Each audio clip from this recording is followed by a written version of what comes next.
My name's Ned Fry. I live in Mediapolis, Iowa. I'm a retired Command Sergeant Major with 33 years of service.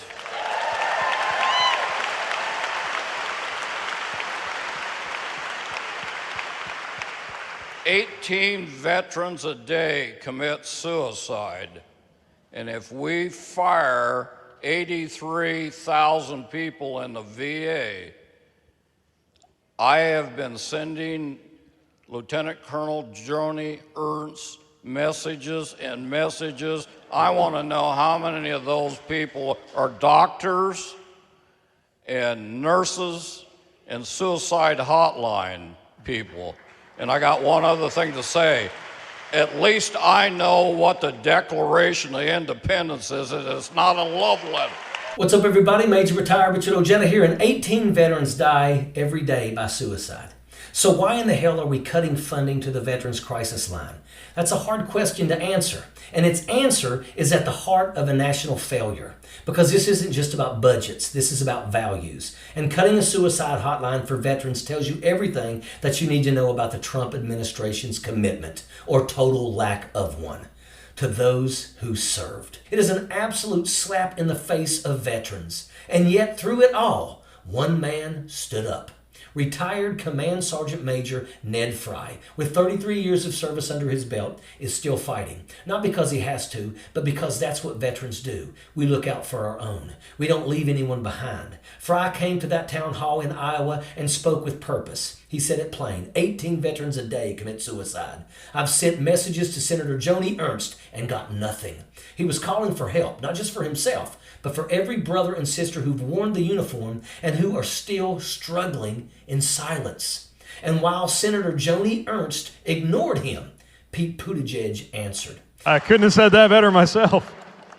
Well, thank you for that service, and thank you for taking a stand for those who come home. And we, definitely people I served with came home physically intact, but they still didn't make it.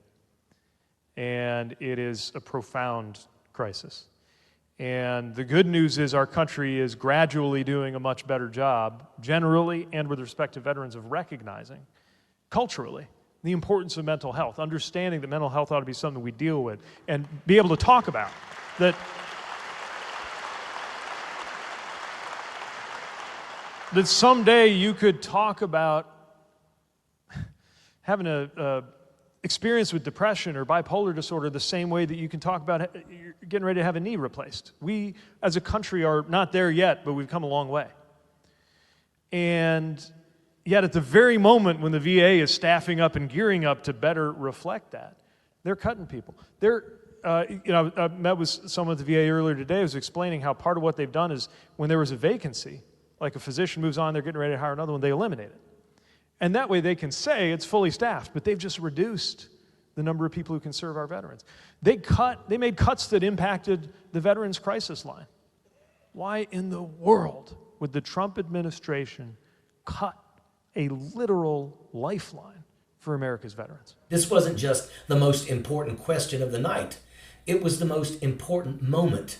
A veteran calling out a broken system and a country that seems more willing to abandon those who served than to lift a hand to save them.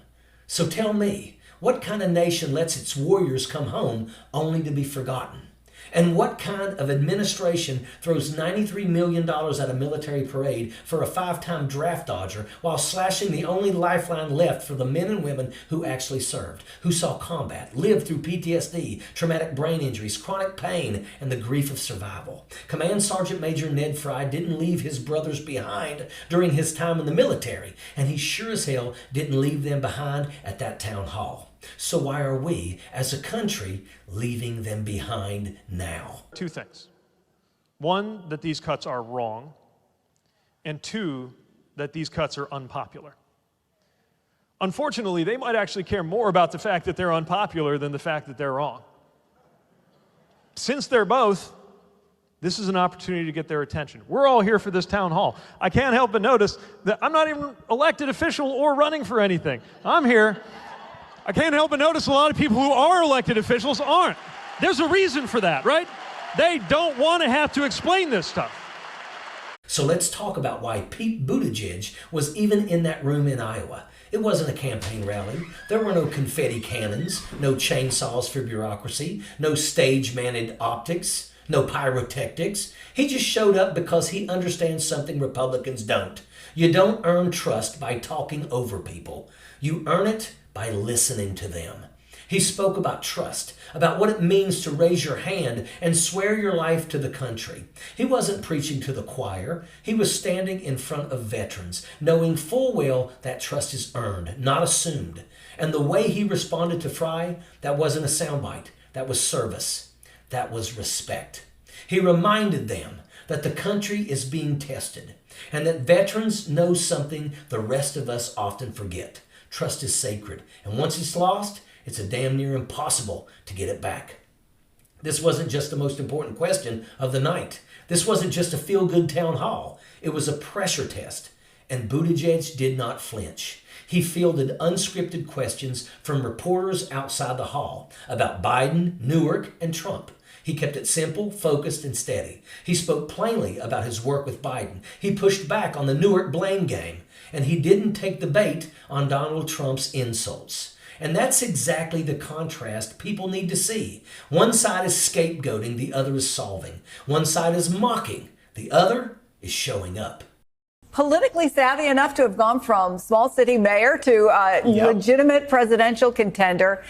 You don't go to Iowa unless you're trying to set the groundwork for something. Well, of course, of course. And you know what? He should be doing that. I mean, the runs for president take a long time, unconscionably so, but this is the world we're in. And the great thing about Secretary Pete, and as you showed in that clip, you mean besides the facial hair? Besides that kicking beard, I'm just going to say it, that beard is working. But what is also working is what he's saying there in Iowa. He is probably one of the party's best communicators. Mm-hmm. He takes very complicated matters and issues and boils them down into bites that people can understand. And you know what else happens? Because I challenged the graphics team to get this ready. There were headlines this morning in Iowa newspapers. That's just two. There are several more. That's why you do it. So is he running for president in 2028? Well, he hasn't declared anything. He says he's campaigning for values, not a title. He wants to be useful. Well, he's being useful. But let's not pretend this isn't a test flight. Showing up in Iowa, taking heat, giving honest answers, that's pretty good in itself. That's standing up. And the response in that room, that wasn't just a polite applause. That was a signal that he resonates with the people. It is a complete pleasure to be able to hear somebody speak in complete sentences.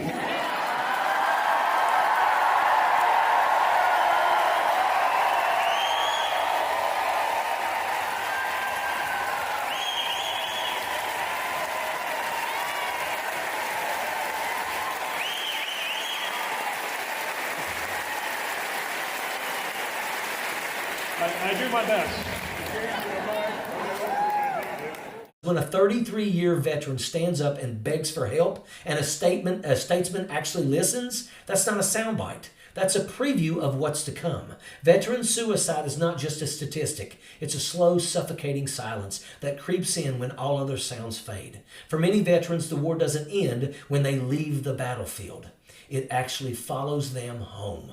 It looks like waking up in a cold sweat with the sound of your friend's last breath replaying in your ears. It sounds like the silence of a room after a memory triggers a flashback so vivid you forget where you are. It feels like guilt, crushing and sharp because you lived and someone else didn't.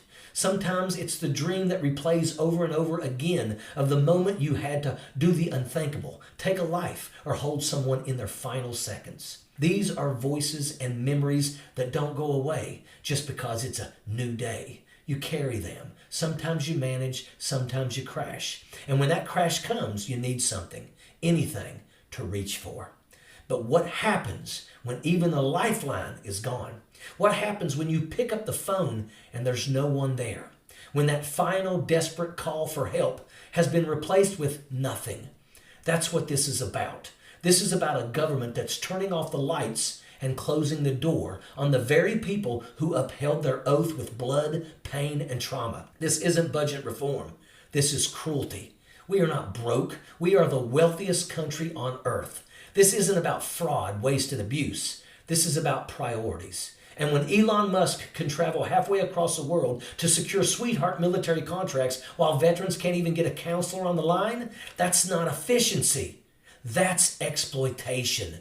You didn't see Musk holding a press conference demanding funding for veterans. You saw him grinning in Qatar, shaking hands on deals, while the men and women who fought for this country struggle to survive in silence. So when veterans say it feels like no one's there to help, they're not wrong. It feels like the system isn't just ignoring them. It's working against each and every one of us. And Joni Ernst, her silence is deafening. A veteran sends you a message, begs for a response, and gets nothing. Not a reply, not a phone call, not a single damn acknowledgement. That's not public service.